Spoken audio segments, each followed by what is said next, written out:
பாகம் 1 முருகனின் ஞானத்தால் அகங்காரம் நீங்கிய ஔவையார் அடுத்து முருகன் கேட்ட ஆழமான கேள்விகளுக்கு பதிலளித்தார்.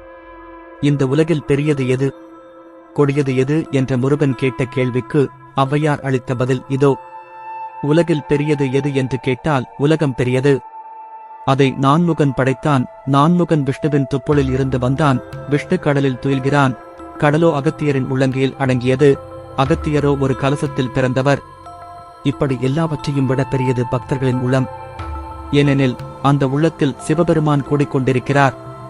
அடுத்து கொடியது எது என்று கேட்டபோது ஔவையார் கூறினார், வறுமை கொடியது. இளமையில் வறுமை அதைவிடக் கொடியது. அதைவிடக் கொடியது தீராத நோய். இவை அனைத்தையும் விடக்கூடியது அன்பில்லாத பெண் இடும் உணவை உண்பதுதான். அடுத்து முருகன் கேட்ட அரியது மற்றும் இனியது எது என்ற கேள்விக்கு ஔவையார் என்ன பதில் அளித்தார் என்பதை அடுத்த பாகத்தில் காணலாம்.